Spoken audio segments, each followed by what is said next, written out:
Bienvenue à tous, merci beaucoup de nous rejoindre. Je suis Lena Petrova et je vous présente un nouvel épisode du podcast World Affairs in Context. Aujourd'hui, nous avons le plaisir d'accueillir notre très bon ami, le Dr. Warwick Powell. Warwick est professeur associé à l'Université du Queensland, où il travaille à l'intersection de la Chine, de l'économie politique mondiale et de la gouvernance. Il tient également une excellente chaîne YouTube, TIO Talks, dont je suis une grande admiratrice, et je mettrai le lien dans la description de la vidéo ci-dessous. N'oubliez pas de vous y abonner. Warwick, merci beaucoup d'être avec nous aujourd'hui. C'est un vrai plaisir de te voir. C'est un plaisir d'être avec vous aussi. Jusqu'à présent, cette année a été extrêmement riche en événements, c'est le moins qu'on puisse dire. Parmi tous ces événements, on a observé un changement très net dans la rhétorique des dirigeants occidentaux à l'égard de la Chine. Ce qui m'a particulièrement marqué, ce sont 2 visites consécutives, d'abord celle du Premier ministre canadien Carney, puis quelques jours plus tard, celle du Premier ministre britannique Keir Starmer. Après près d'une décennie de refroidissement envers la Chine, tous 2 s'y sont rendus dans un contexte de tensions persistantes avec Washington et avec Trump. Ces déplacements semblent révéler un certain décalage entre le discours public anti-chinois dans ces pays et une approche plus pragmatique dictée par les besoins économiques. Alors, du point de vue du Royaume-Uni et du Canada, pensez-vous qu'il s'agisse d'une stabilisation économique, d'une stratégie géopolitique de précaution, ou simplement d'une tentative de limiter les dégâts après des années de tensions avec la Chine?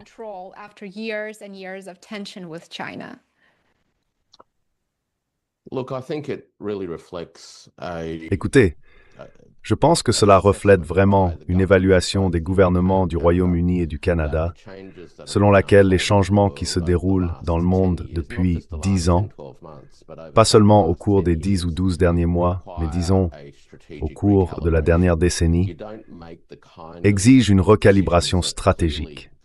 On ne prend pas le genre de décision qu'ils ont clairement prise, à savoir se réengager avec la Chine à un niveau très important, à moins de penser que les transformations en cours dans le monde sont là pour durer. S'ils considéraient que le comportement erratique des États-Unis et les risques qu'il fait désormais peser sur la stabilité économique mondiale n'étaient qu'un phénomène à court terme, autrement dit, une question liée à Donald Trump, alors je pense que beaucoup de ces pays se contenteraient d'attendre et d'espérer qu'un changement d'administration à Washington, dans 3 ans, permettrait au monde, pour ainsi dire, de revenir à la normale.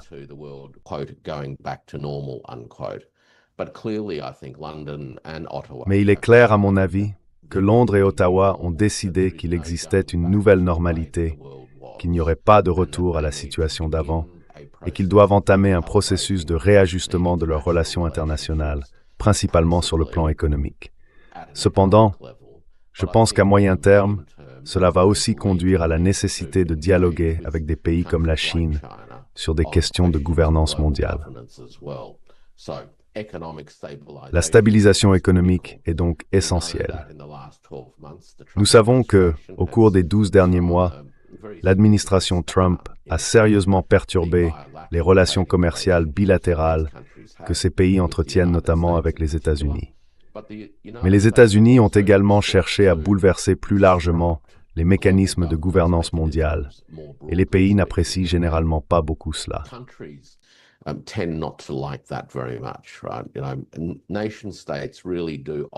Les États-nations fonctionnent réellement mieux dans des environnements relativement stables, car ils ne se déplacent pas rapidement. Ce sont de très grands systèmes qui, comme vous le savez, ne peuvent pas simplement changer de direction du jour au lendemain. Ils ont donc besoin d'avoir une compréhension à long terme des transformations structurelles qui se produisent dans le monde. Je pense que nous assistons à une prise de conscience. La période de la Pax Americana est terminée. L'ère du libéralisme, et en particulier du néolibéralisme, est arrivée à son terme, et les 35 années de primauté américaine ont également atteint leur point final. Ce point final d'ailleurs n'est pas 2026. Il se situe quelque part dans la dernière décennie. Mais il a fallu tout ce temps pour que ces réalités s'intègrent dans les processus de réflexion des gouvernements et des bureaucraties.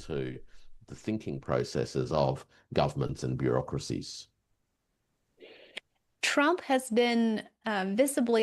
a été visiblement contrarié par la visite du Premier ministre Carney en Chine et par le fait qu'il ait effectivement travaillé sur plusieurs accords, dont un accord de production de véhicules électriques. Au début, il a déclaré, « Eh bien, si vous pouvez conclure un accord avec la Chine, vous devriez absolument le faire. » Puis, littéralement 3 ou 4 jours plus tard, il est revenu sur ses propos et a dit, « Eh bien, nous n'allons pas laisser cela se produire. » Carney a répondu, mais il était clair que Donald Trump s'est senti assez menacé par le fait que le Canada déclare ouvertement « Nous sommes prêts pour ce nouveau cadre mondial dans lequel nous collaborons avec divers États, et en particulier la Chine, indépendamment de l'idéologie et de nos relations passées. » Alors, pensez-vous que ces voyages, tant celui du Premier ministre Starmer que celui du Premier ministre Carney, aient été en quelque sorte coordonnés avec les États-Unis, ou bien ont-ils simplement été tolérés discrètement par Washington?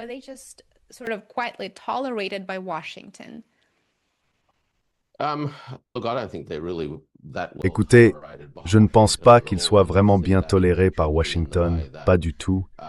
Et on le voit d'ailleurs dans la façon dont le président Trump a réagi à la visite de Carney et à ce qui s'est passé ensuite. Vous savez, une partie de la fanfaronnade et de la rhétorique des États-Unis, et de Trump en particulier, consiste à balayer les actions des autres comme si elles étaient insignifiantes ou sans importance. Parce qu'on ne veut pas donner l'impression que ces choses vous affectent ou comptent pour vous. Mais quelques jours plus tard, comme vous le dites, Trump lui-même a très mal réagi au fait que le Canada avançait avec toute une série d'accords qu'il considérait soit comme contraires aux intérêts américains, soit comme des initiatives qui auraient dû être prises par les États-Unis.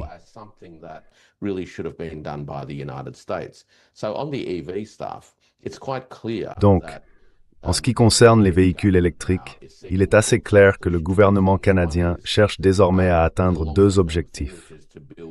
Le premier est un objectif à plus long terme, développer des capacités autour des véhicules électriques eux-mêmes et mettre en place une capacité de production. Pour y parvenir, il faut collaborer avec les leaders technologiques de ce secteur industriel particulier, c'est-à-dire la Chine. En rendant cela possible, il est également évident que le Canada ouvre son marché, dans une certaine mesure. Les barrières qui existaient jusqu'à, disons, il y a une semaine environ, ont essentiellement commencé à tomber. Maintenant, on ne parle pas de chiffres importants.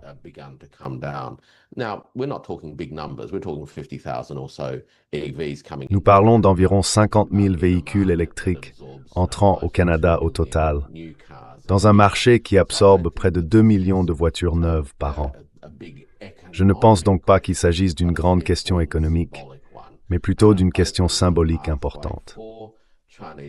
Cela ouvre la voie aux fabricants chinois de véhicules électriques pour explorer comment ils peuvent collaborer avec des entreprises canadiennes afin de développer des capacités de production locales. L'année dernière, ou celle d'avant, pendant la campagne électorale aux États-Unis, le président Trump, lors d'une de ses haltes à Detroit, a d'ailleurs évoqué la possibilité que des fabricants chinois de véhicules électriques installent des usines aux États-Unis et emploient des Américains pour produire des véhicules électriques fabriqués en Amérique.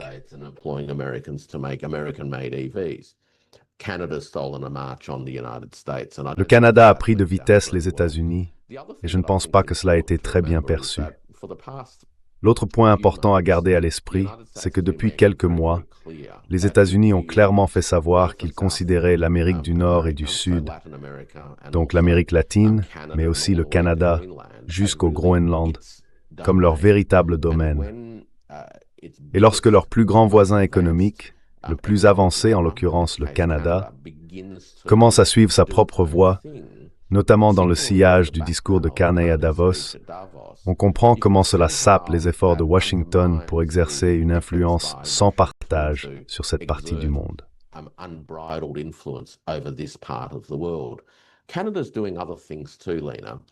Le Canada fait d'autres choses aussi, Lena. Il ne s'agit pas seulement des véhicules électriques.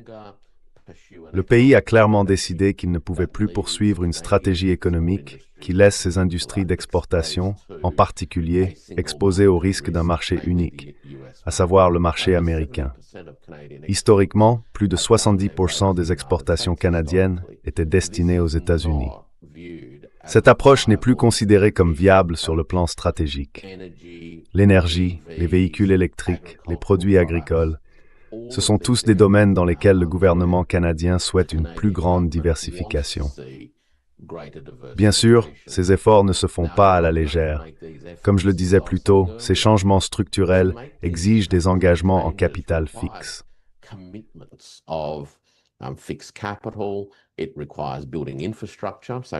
Cela nécessite la construction d'infrastructures. L'énergie, par exemple, implique le développement de toutes sortes de systèmes pour la transporter. Nous voyons de nouvelles usines en construction et il faudra mettre en place de nouveaux réseaux logistiques, moderniser les ports et ainsi de suite. Tous ces engagements ne sont pas pris simplement parce que le Canada considère les États-Unis comme un risque à court terme. Le Canada a pris la décision de se diversifier et cela en soi constitue un message très fort à une époque où les Américains, ou Washington plus précisément, cherchent à verrouiller l'hémisphère occidental.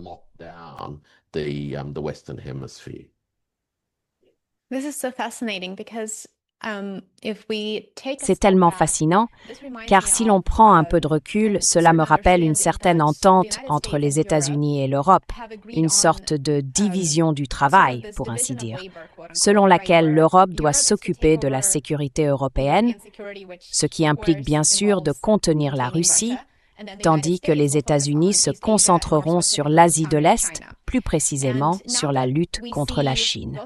Maintenant que l'on voit le Canada et la Grande-Bretagne admettre qu'il existe un besoin économique de se réengager avec la Chine, je me demande quelle autonomie le Royaume-Uni et le Canada ont-ils réellement pour définir leur politique vis-à-vis de la Chine sans l'approbation des États-Unis?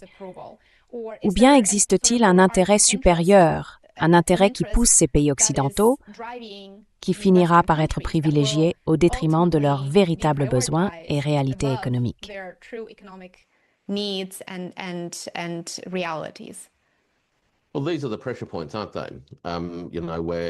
Eh bien, ce sont là les points de tension, n'est-ce pas? Vous savez, ces domaines où les préoccupations en matière de sécurité reposent en grande partie sur des phobies anciennes, vieilles de plusieurs siècles. Les attitudes de l'Europe occidentale et du Royaume-Uni envers la Russie remontent à très longtemps. Ce n'est pas une invention récente. Du point de vue britannique, on peut remonter par exemple à la guerre de Crimée du siècle avant le dernier. Mais cette question de la Russie et de l'Europe occidentale a en un sens toujours tourmenté les relations entre les capitales d'Europe occidentale et Moscou, qui s'est parfois tourné vers l'Ouest, mais à d'autres moments vers l'Est. Et vous savez, la dynamique entre l'Europe occidentale, l'Europe centrale et la Russie demeure la grande question culturelle et politique.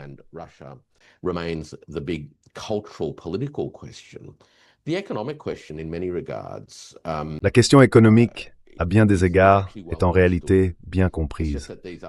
C'est simplement que d'autres enjeux viennent souvent la brouiller. Nous savons que l'Europe occidentale dispose de ressources énergétiques locales très limitées et qu'elle a pu alimenter son industrie en important de l'énergie de Russie. Désormais, c'est terminé. Nous ne reverrons pas cela avant une génération, même si c'est évidemment tout proche, accessible, disponible. Oui, on pourrait réparer un pipeline ici ou là, mais cela ne se produira pas avant une génération. La culture, les mentalités et les animosités l'emporteront pour le moment, ce qui signifie que l'Europe se trouve dans une position très difficile.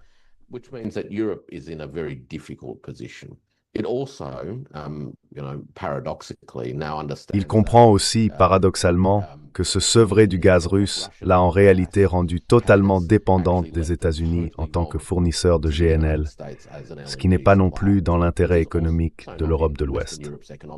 Elle cherche donc maintenant une issue à cette situation. Il existe une voie de sortie qui passe par une coopération étroite avec la Chine, car ce que la Chine apporte, c'est la capacité pour les sociétés d'Europe occidentale d'accélérer leur propre souveraineté énergétique. Cela inclut toute une gamme de systèmes énergétiques, qu'ils soient renouvelables, nucléaires de petite taille ou autres. Ainsi, à bien des égards, si l'Europe de l'Ouest ambitionne d'être plus souveraine et plus autonome, elle doit résoudre cette question énergétique. Aucune société ne peut fonctionner sans énergie ni nourriture. Elle doit donc résoudre sa question énergétique, Break.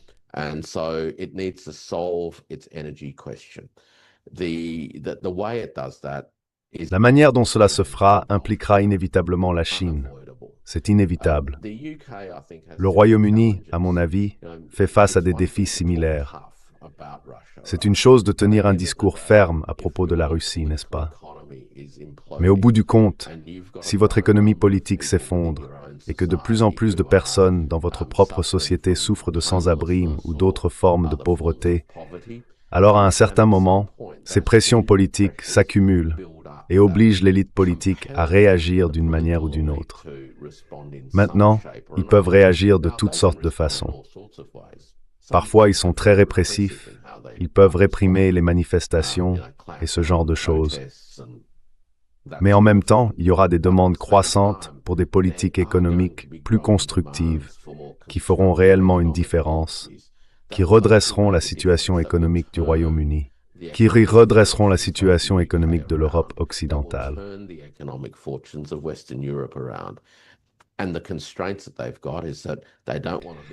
Et la contrainte qu'ils ont, c'est qu'ils ne veulent plus être aussi exposés à l'économie américaine qu'ils l'ont été. Ils ne veulent pas non plus être exposés à l'économie russe, pour toutes les raisons que nous comprenons. Donc ils n'ont nulle part ailleurs où aller. Ils doivent clarifier leurs relations avec la Chine, et en faisant cela, ils peuvent stabiliser leurs perspectives à moyen terme.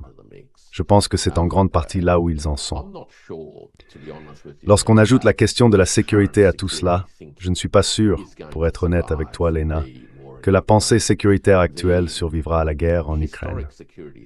La réflexion historique sur la sécurité après la Seconde Guerre mondiale tournait autour de l'OTAN en tant que bloc, soi-disant, défensif et cohésif.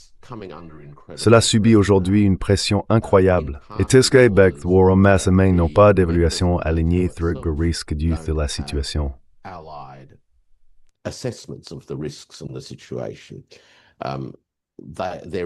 Leurs intérêts ne sont pas uniformes.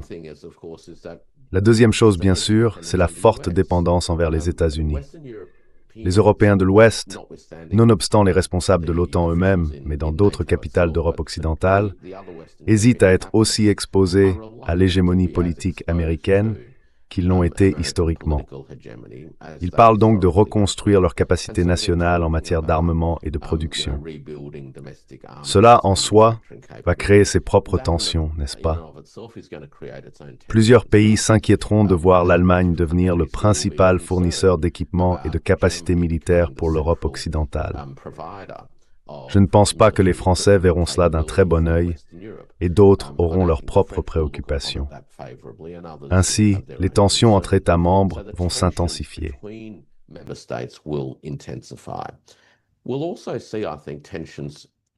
Nous verrons également, je pense, des tensions au sein de chacun des États membres, entre ceux qui souhaitent maintenir un statu quo géopolitique, dans la mesure du possible, et un cadre de politique économique fondé sur les modèles des dernières décennies, face à une population plus nationaliste qui veut que les gouvernements nationaux se concentrent davantage sur le bien-être économique intérieur. Ces tensions vont également s'intensifier dans un avenir prévisible. On le constate dans les sondages où les partis politiques traditionnels, ceux qui dominent la scène politique depuis la fin de la Seconde Guerre mondiale, peinent à eux seuls à rassembler entre 25 et 30% du soutien populaire.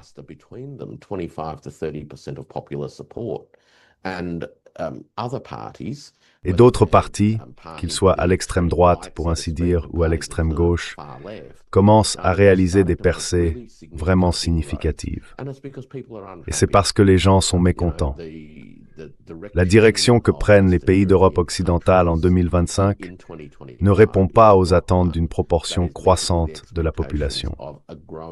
Nous allons donc connaître des tensions au sein même de l'OTAN, des tensions entre les membres les plus influents et, bien sûr, de plus en plus de tensions à l'intérieur des pays entre différentes parties de la population. Dans un tel contexte, comment le statu quo ante peut-il se maintenir à l'avenir? Je pense que ça va être très très difficile.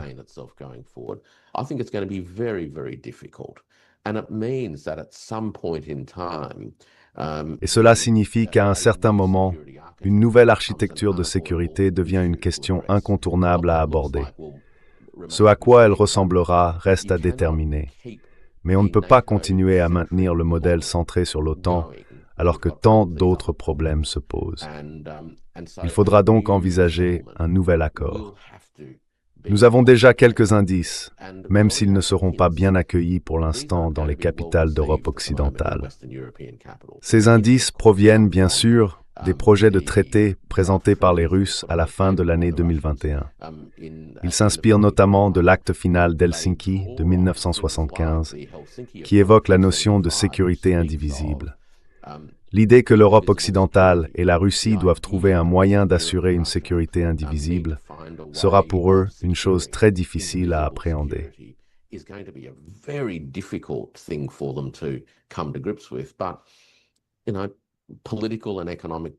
Mais vous savez, les pressions politiques et économiques vont en fin de compte rendre nécessaire l'affrontement de ces problèmes. L'Occident transatlantique se trouve à un moment, historiquement parlant, où sa domination mondiale de longue date s'est effondrée.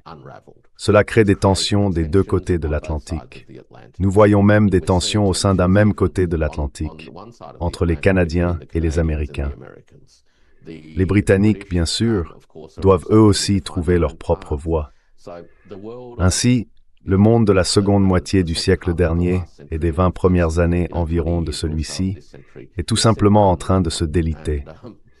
Et nous allons devoir tenir bon pendant que l'élite politique essaye de trouver comment changer de cap sans donner l'impression d'être à l'origine des problèmes.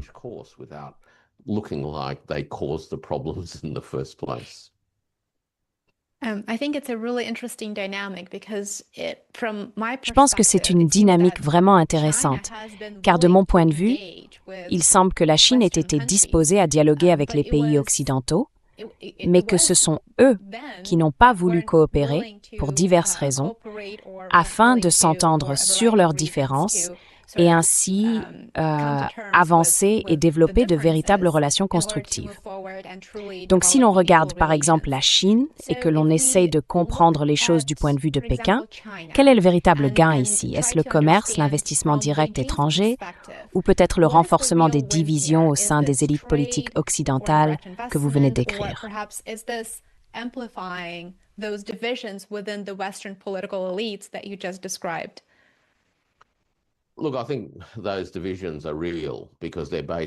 Écoutez, je pense que ces divisions sont réelles parce qu'elles reposent sur des problèmes liés à l'économie politique. Et tant que ces questions ne seront pas résolues, il continuera d'y avoir des divisions entre les différentes couches de la société et les élites qui les représentent. La Chine a adopté une attitude très cohérente à l'échelle mondiale. D'une certaine manière, c'est incroyablement ennuyeux, n'est-ce pas? Les messages qui viennent de Pékin semblent toujours identiques. Les conférences de presse sur les affaires étrangères reprennent littéralement les mêmes formules. Mais il y a une raison à cela. Et cette raison, c'est que cette constance apporte en réalité de la stabilité aux autres lorsque les messages ne changent pas.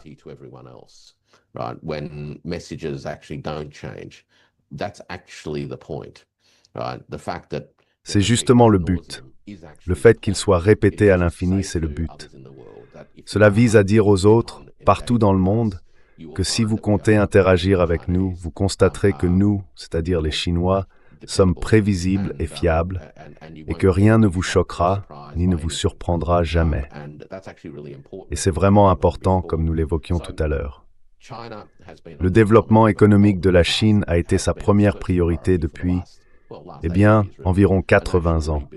Une reconstruction nationale après un siècle de faiblesse, de destruction interne, de guerre civile et de guerre contre les Japonais. Il faut se rappeler qu'en 1949 ou 1950, le pays était un champ de ruines.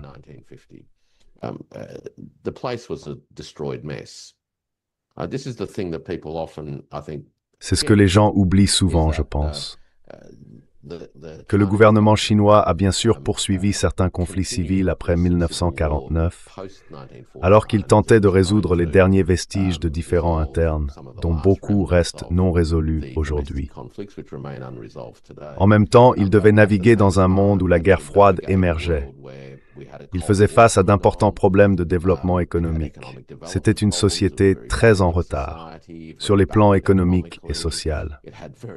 Les taux d'alphabétisation étaient très bas, l'espérance de vie était inférieure à 40 ans, et le pays était dans un désordre considérable. Depuis, il s'est engagé dans un programme de rajeunissement et de développement. Et au cours des 40 dernières années, ce qui pour la plupart d'entre nous relève encore de la mémoire vivante, il s'est agi d'un programme de développement matériel incroyablement réussi, où la qualité de vie de l'immense majorité des Chinois s'est améliorée.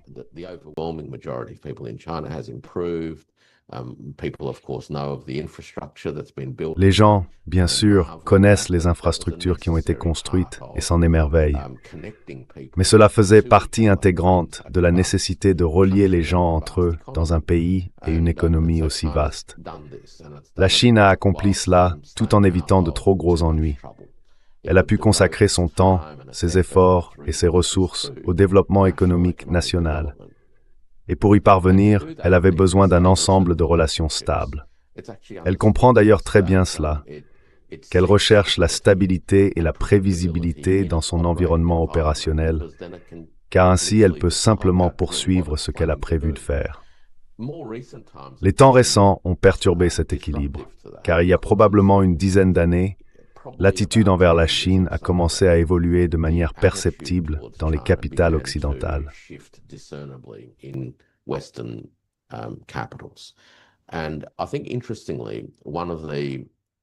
Et je pense que, de manière intéressante, l'un des aspects souvent passés sous silence est que, comme nous le savons, la Chine était une puissance exportatrice dans les années 2000. En fait, jusqu'en 2015, la majorité des exportations de la Chine vers le reste du monde provenaient d'entreprises étrangères opérant en Chine. Lorsque cela a changé, lorsque la majorité des exportations ont commencé à venir d'entreprises chinoises, les attitudes des capitales occidentales à l'égard des exportations chinoises ont également évolué. Il n'est pas surprenant qu'il n'y ait pas eu de plainte auparavant concernant la surcapacité, mais depuis, nous avons entendu un chœur grandissant de critiques sur les capacités chinoises. Les attitudes ont commencé à changer. Nous avons vu en 2017 et 2018 la question ouverte se poser aux États-Unis. Les 20 années d'engagement en valaient-elles la peine ou non?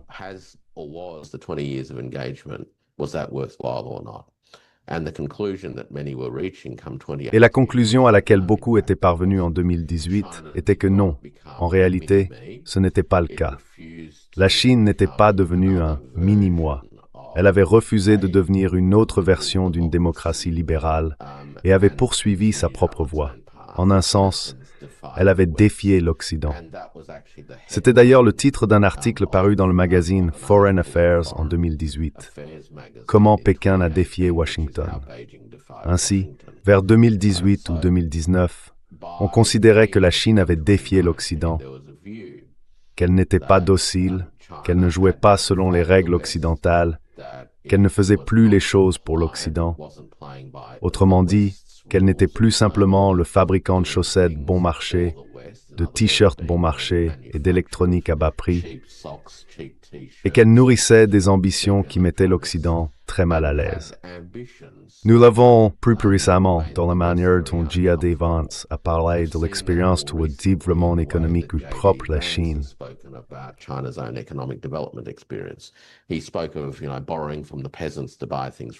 Il a parlé d'emprunter aux paysans pour acheter des choses aux paysans. Il a expliqué comment la mondialisation a échoué parce que, au lieu que ces pays en développement se contentent de fabriquer des produits bon marché pour l'Occident, l'idée scandaleuse qui a émergé était qu'ils avaient décidé qu'ils ne voulaient pas seulement fabriquer des produits bon marché. On commence donc à voir, je pense, un schéma de réaction face à l'émergence du Sud global, en particulier à cause du développement propre de la Chine, qui a provoqué chez les élites occidentales, politiques, culturelles et économiques, un niveau d'anxiété lié au déclassement qu'elles n'avaient jamais connu auparavant. Et sur la base de cette anxiété, nous avons ensuite vu apparaître toutes les autres réactions, le déchaînement du discours anti-chinois à partir de 2018.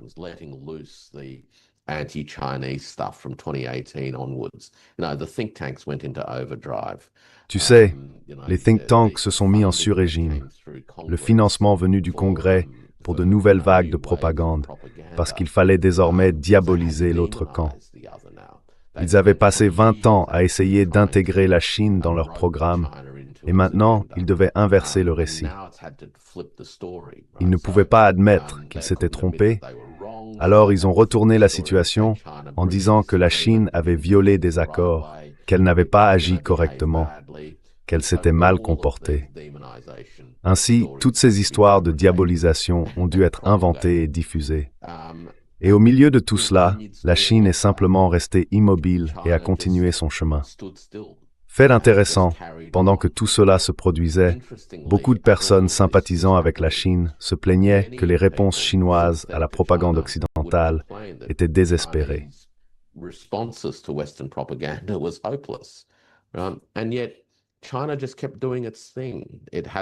Et pourtant, la Chine a simplement continué à faire ce qu'elle faisait. Elle avait son propre rythme, son propre style. Et je pense qu'en fin de compte, si l'on regarde les 10 dernières années, s'il y a bien une chose qui est restée relativement stable dans un monde en perpétuel bouleversement, c'est la Chine. Et je pense que cela n'a pas seulement servi explicitement les intérêts de la Chine, selon ses propres calculs, mais que cela a aussi été consciemment cultivé pour envoyer un message au monde. Dans la tempête, nous sommes un roc et nous tiendrons bon, même si le monde traverse tous ces changements tumultueux. Parce que nous savons qu'au bout du compte, les pays du monde entier, tout comme le peuple chinois, ont besoin d'un point d'ancrage.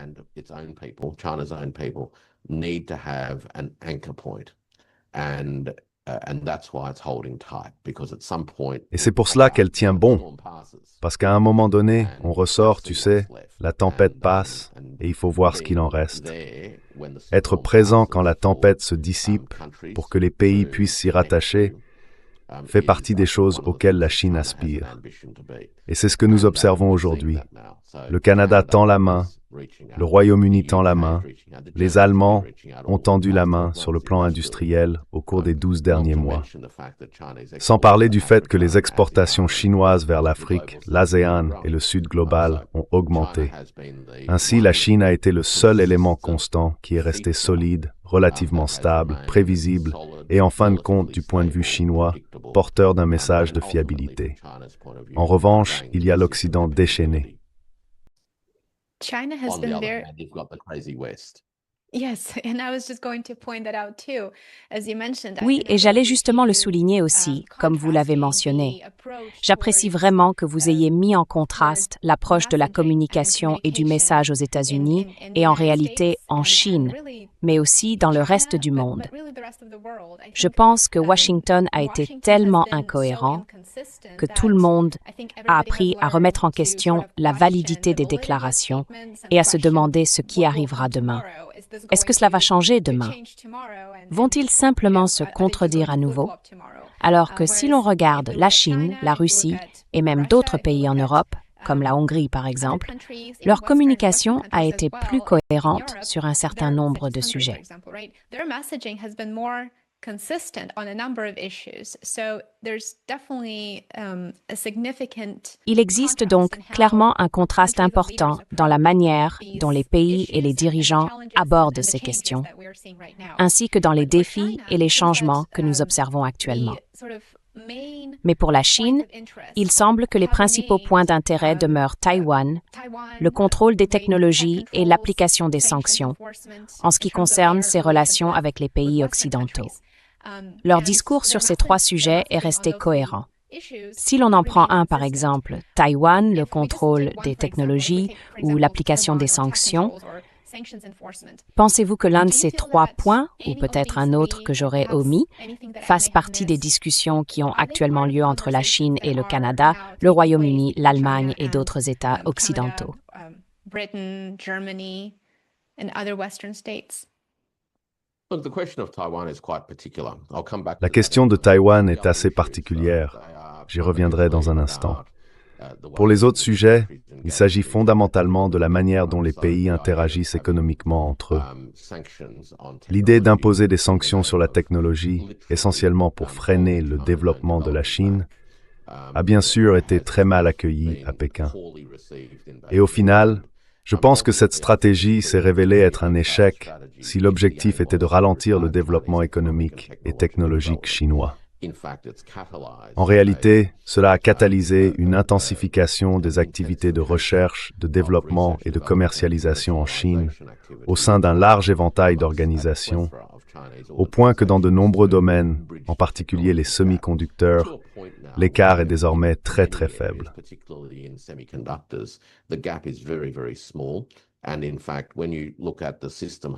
Et en réalité, lorsque l'on examine le système dans son ensemble, en tenant compte de l'intégration logicielle matérielle, de l'efficacité énergétique et ainsi de suite, on constate, je pense, un environnement où la productivité chinoise, portée par sa production de semi-conducteurs, dépasse celle que l'on obtient avec l'infrastructure technologique américaine.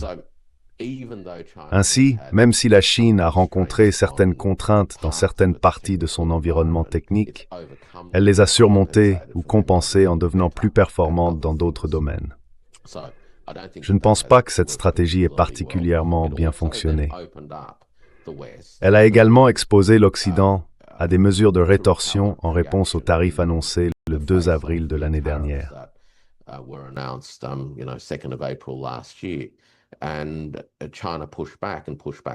Et la Chine a riposté, et avec force. Nous avons assisté à une brève période d'escalade des deux côtés, mais cela a finalement conduit à une sorte de détente, un retour à la situation du 1er avril. Beaucoup de gens, je suppose, se sont concentrés sur la question des terres rares, et il ne fait aucun doute que cela a joué un rôle crucial. Mais je pense que ce que la question des terres rares a réellement révélé, c'est la différence entre une économie fondée sur la capacité à exploiter et transformer les ressources matérielles et un système économique largement basé sur des reconnaissances de dettes, des promesses de paiement, de l'argent.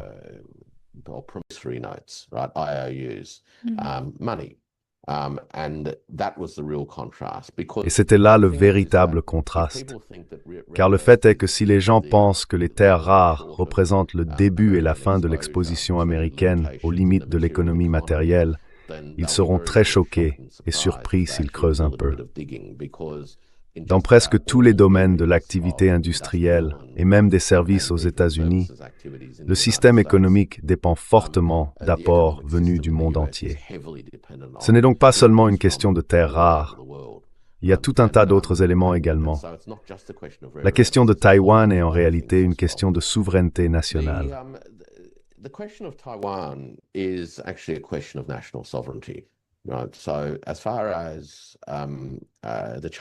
Ainsi, en ce qui concerne les Chinois, et j'entends littéralement des deux côtés du détroit, dans l'ensemble, la question de Taïwan a toujours porté sur la gouvernance d'une seule Chine et sur qui détient le pouvoir de décision. Entre 1945 et 1969, et même avant, les Nations Unies et pour certains autres pays, l'administration basée à Taipei, sous la bannière de la République de Chine, revendiquait le gouvernement de toute la Chine, même si elle ne contrôlait manifestement pas le continent. Mais c'était le gouvernement de l'ensemble d'une seule Chine, et il était reconnu comme tel. Le changement survenu dans les années 1970 ne signifiait pas qu'il n'existait plus une seule Chine. Tout ce qui s'est passé, c'est que la reconnaissance du seul gouvernement de cette Chine unique a changé.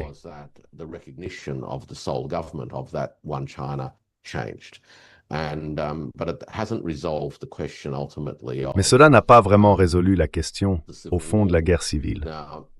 Vous savez, sans entrer dans des détails trop ennuyeux, à bien des égards, la guerre civile a continué à couvert, avec des escarmouches et des incidents tout au long des années 1950 et 1960. L'administration sur l'île elle-même a d'ailleurs maintenu jusqu'au début des années 1990 l'idée que son objectif était de se préparer à, vous savez, reprendre le continent. En 1991, elle a adopté une politique défensive. Mais avant cela, elle avait en réalité une vision offensive, celle d'aller combattre les communistes avec l'aide de l'Amérique, aide qui, soit dit en passant, ne viendrait jamais. Mais elle comptait se rendre sur le continent, le reprendre et reconquérir toute la Chine.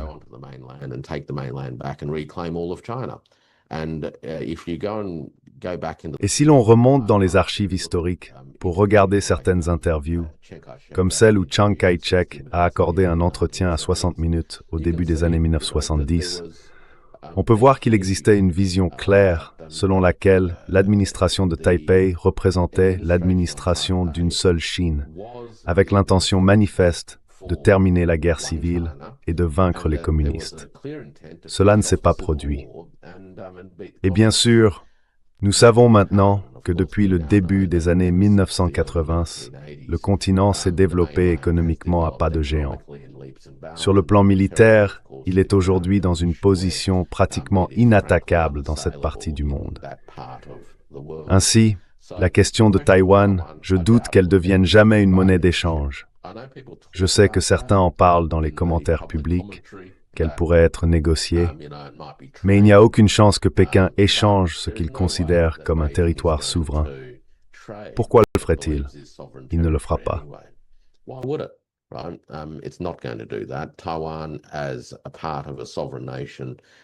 Taïwan, en tant que partie d'une nation souveraine, n'est pas une monnaie d'échange.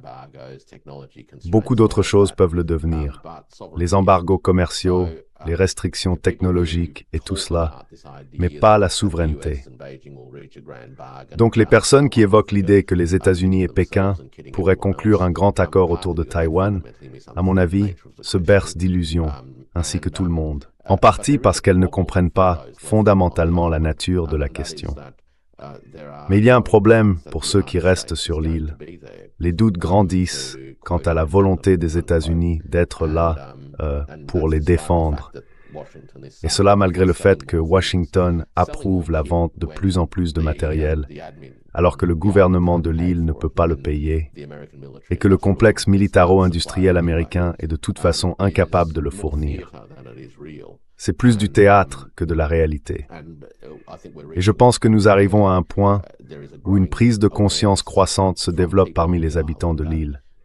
Le statu quo a tellement changé qu'il est temps pour eux de parvenir à un accord avec le continent.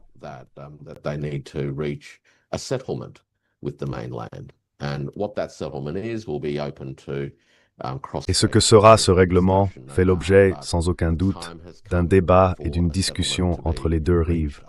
Mais le moment est venu de parvenir à un accord après tant de décennies de conflits et de guerres civiles non résolues. Les États-Unis joueront un rôle moindre avec le temps, et les habitants de l'île commencent à le comprendre. La plus grande crainte des gens, et la guerre en Ukraine, je pense, l'a vraiment mis en évidence, c'est que beaucoup parlent des leçons tirées de l'Ukraine de toutes sortes de manières. Mais la véritable leçon pour beaucoup dans le contexte du détroit est ne pas se laisser utiliser, ne pas servir de chair à canon, ne pas être envoyé en première ligne pour mener la guerre de quelqu'un d'autre.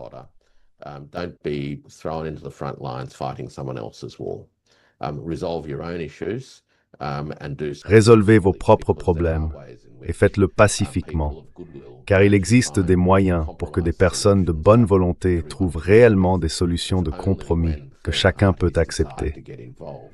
Ce n'est que lorsque des tiers décident de s'impliquer et d'exploiter les tensions à leur avantage pour creuser des divisions que les choses peuvent mal tourner.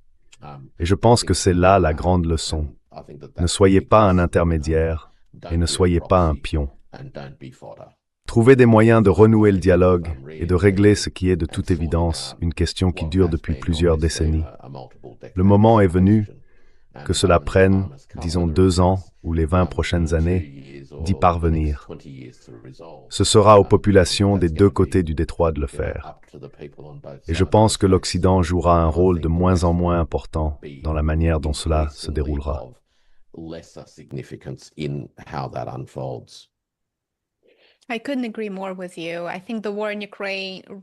Je ne pourrais pas être plus d'accord avec toi. Je pense que la guerre en Ukraine a vraiment mis en lumière le côté sombre de la politique étrangère des États-Unis lorsqu'il s'agit de mener des guerres par procuration. Et bien que la guerre en Ukraine ne soit pas la première guerre par procuration que les États-Unis ont directement financée, et peut-être pas la dernière, elle a révélé au grand jour le coût humain, non seulement de la corruption en Ukraine, qui a permis que cela se produise, mais aussi de la politique étrangère américaine dans sa nature interventionniste et très agressive.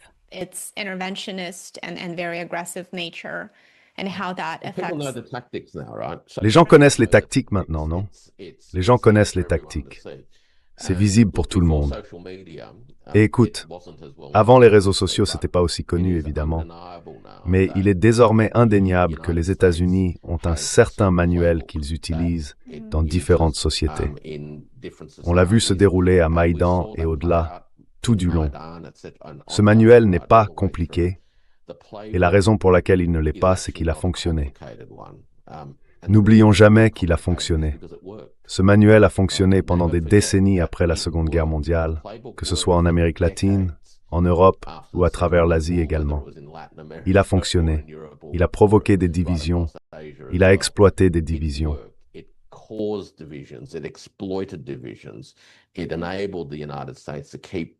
Cela a permis aux États-Unis de maintenir les parties en guerre les unes contre les autres, créant ainsi des opportunités pour eux-mêmes, qu'il s'agisse d'opportunités économiques ou de moyens de faire pression sur un camp contre l'autre. Donc la stratégie a fonctionné, mais cette stratégie est désormais évidente pour tout le monde. Et une fois que l'on comprend quelle est cette stratégie, on commence à voir comment on en a soi-même été victime. Je pense que cette prise de conscience commence à se faire chez de plus en plus de gens, en particulier sur l'île de Taïwan, qui réalisent qu'ils ont été utilisés depuis longtemps. Je comprends que certaines personnes soient passionnées et idéologiquement attachées à l'indépendance et à tout ce qui s'y rattache, mais la vérité, c'est que la plupart des gens ne le sont pas, n'est-ce pas?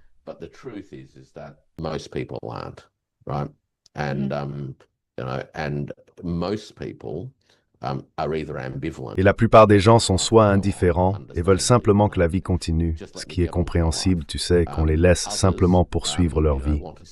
D'autres veulent voir une résolution. Et le besoin de résoudre ce problème, je pense, devient plus urgent.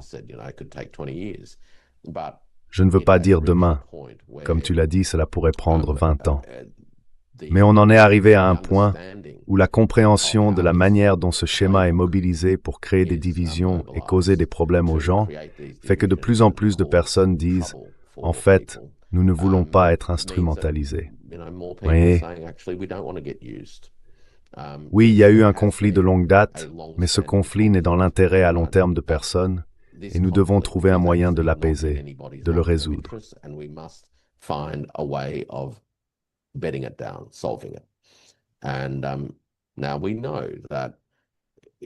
Et maintenant, nous savons que lancer ces discussions est toujours difficile, n'est-ce pas? Parce qu'il y a de la rancune, des hostilités enracinées, toute cette animosité attisée depuis des décennies, et les gens campent sur leur position. Abandonner sa position est difficile, car on risque de perdre la face et sa réputation. Mais en réalité, personne ne veut être instrumentalisé, surtout pour mener la guerre de quelqu'un d'autre. O person ne veut mourir pour les M-words. Et je pense aussi que toi me constater ici. I think that we're starting to see it too. So, the KMT. Alors vous savez, le KMT, le parti de gouvernement de longue date de la République de Chine, jusqu'à récemment, son vice-président était en Chine la semaine dernière, participant à des échanges au niveau d'un groupe de réflexion. Et la nouvelle présidente du KMT parle en fait de la nécessité de renouer le dialogue avec le continent. Elle dit même explicitement que, vous savez, nous sommes tous Taïwanais et aussi Chinois. C'est une proposition choquante pour les partisans de l'indépendance, car ils ont passé 25 ans à essayer de se dissocier de l'identité chinoise. Et donc, vous savez, cette idée d'identité taïwanaise, que beaucoup de gens, et vous en êtes conscients, car c'est exactement le même type de stratégie qui a été déployée en Ukraine également, n'est-ce pas? That was rolled out in Ukraine as well, right? Exactly the same playbook. Dissociate the heritage. Exactement le même scénario. Se dissocier de l'héritage. Nous avons notre propre identité. Nous n'avons aucun lien avec autre chose. Ce qui, bien sûr, est très difficile parce que, je vais vous donner un exemple. Récemment, il y a eu une œuvre d'art, une magnifique sculpture en jade représentant un chou vert en réalité. Elle provient du Musée national de Taipei. Elle a voyagé à travers le monde et vient tout juste d'être renvoyée à Taipei. Et bien sûr, Taipei en est très fier, parlant de ce trésor extraordinaire présenté au monde entier. Ce qu'ils ne disent pas, c'est que ce trésor vient de la cour impériale de Pékin sous la dynastie Qing.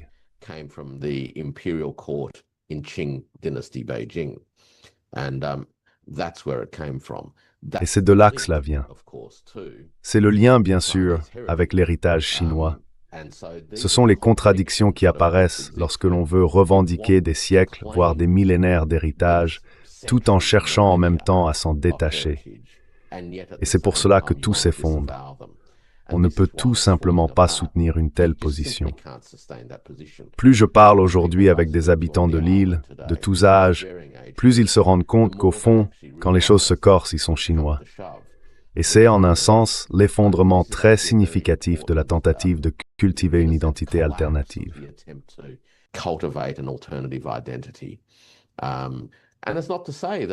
Et cela ne veut pas dire qu'ils se considèrent comme chinois exactement de la même manière qu'une personne d'une autre province de Chine. En réalité, il y a une telle diversité à travers la Chine que les gens se perçoivent aussi comme provinciaux, n'est-ce pas? Vous savez, les habitants du Sud et du Nord ont une sensibilité différente sur beaucoup de choses, tout comme les gens de l'île de Taïwan. Mais de plus en plus, on prend conscience qu'ils possèdent une profondeur d'héritage dans laquelle ils peuvent puiser et qui fait en réalité ce qu'ils sont, des milliers d'années d'histoire. Cela est en train de se réaffirmer. On ne peut pas effacer ce genre de choses facilement.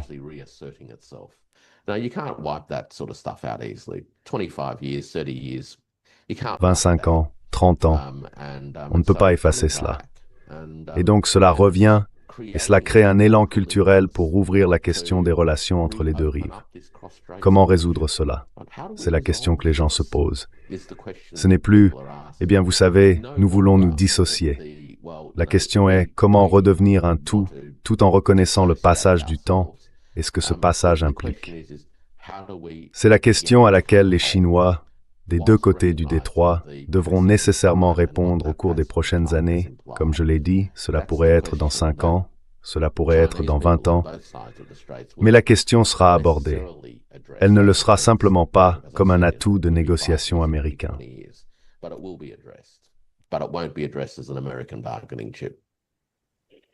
La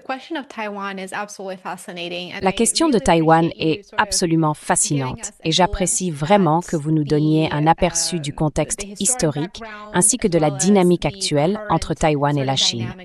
Je trouve cela absolument passionnant et j'aimerais beaucoup en discuter dans un épisode séparé.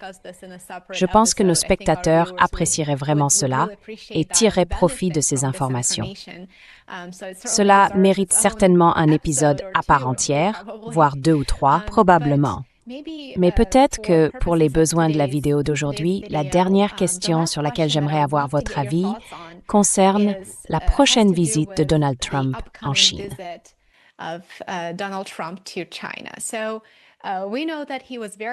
Nous savons donc qu'il était très contrarié lorsque Carney est parti et qu'il en a fait toute une histoire, disant « Vous savez que Carney est un gouverneur et tenant le discours habituel ».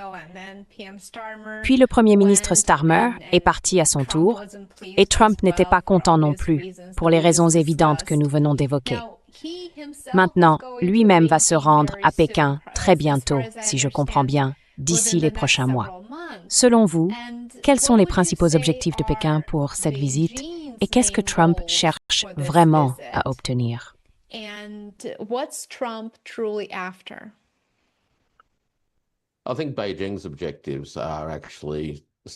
Je pense que les objectifs de Pékin consistent essentiellement à stabiliser la relation, ce qu'ils appelleraient probablement normaliser la dynamique entre Washington et Pékin. Ils veulent des canaux de communication fonctionnels et fiables, ainsi que des relations économiques prévisibles, non soumises à des caprices arbitraires. Ce sont les types de résultats que Pékin cherchera, selon moi, à atteindre. En même temps, ils ne se laisseront pas bousculer. Et je ne pense pas que le président Trump, en se rendant à Pékin, soit en position de faire pression sur la Chine. Nous l'avons vu l'année dernière.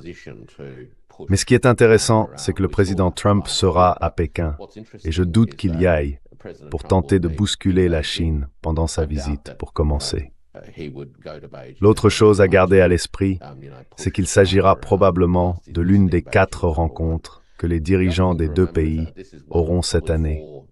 Fura, ce qui est assez inhabituel.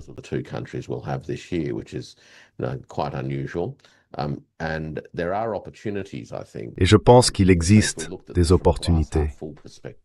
Si nous adoptons une perspective optimiste, il y a des chances de procéder à d'importants réajustements et à des stabilisations, que ce soit au niveau des échanges entre les peuples ou des collaborations en recherche et développement dans le milieu universitaire.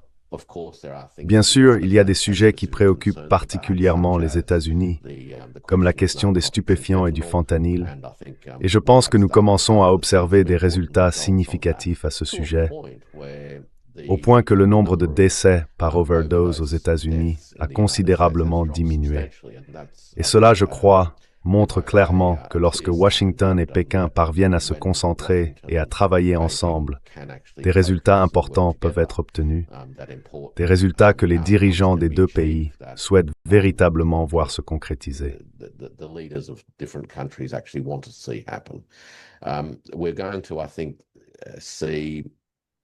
Je pense que nous allons voir, j'aimerais penser que nous verrons une certaine stabilisation et consolidation des relations économiques.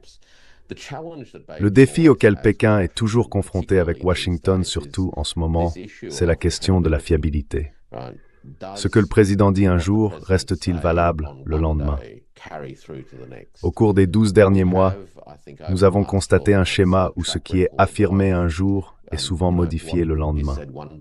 Et je ne parle pas seulement de la Chine. Nous voyons cela dans bien d'autres domaines aussi.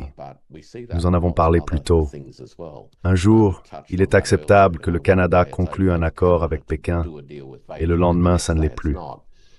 Donc je pense qu'une des préoccupations de Pékin vis-à-vis de Washington aujourd'hui, c'est que Washington lui-même manque de clarté institutionnelle.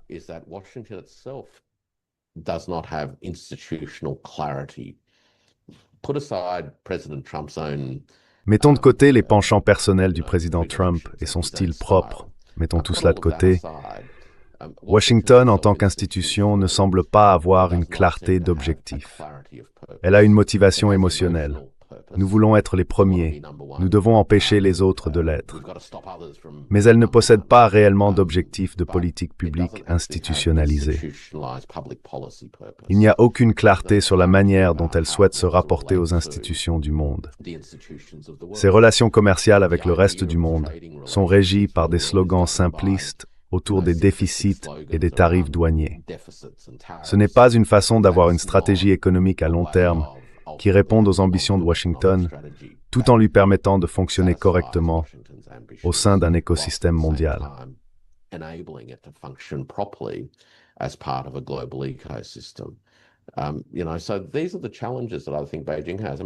Voici donc, selon moi, les défis auxquels Pékin est confronté. Que veut Trump, au fond?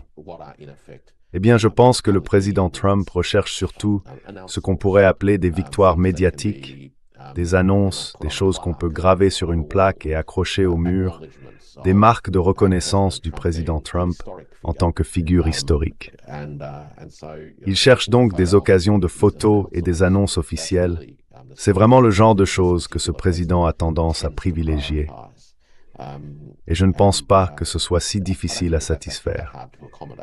Du point de vue de Pékin, ils sont tout à fait disposés à laisser le président Trump obtenir la lumière qu'il cherche tant que les objectifs plus larges de stabilité et de prévisibilité sont atteints.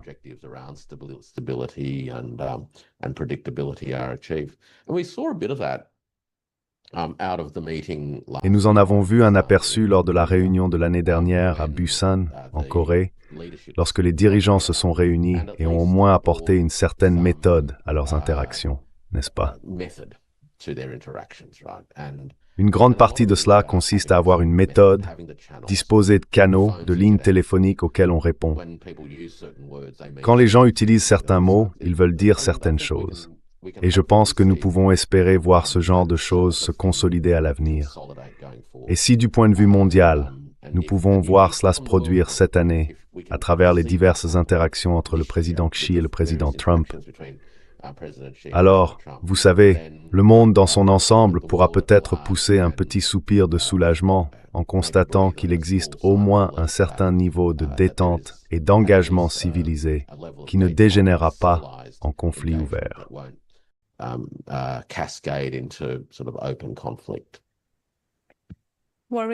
Dr. Warwick Powell, merci beaucoup d'être avec nous. C'est toujours un grand plaisir de discuter avec vous et j'ai hâte de vous recevoir à nouveau dans l'émission très bientôt. Tasty et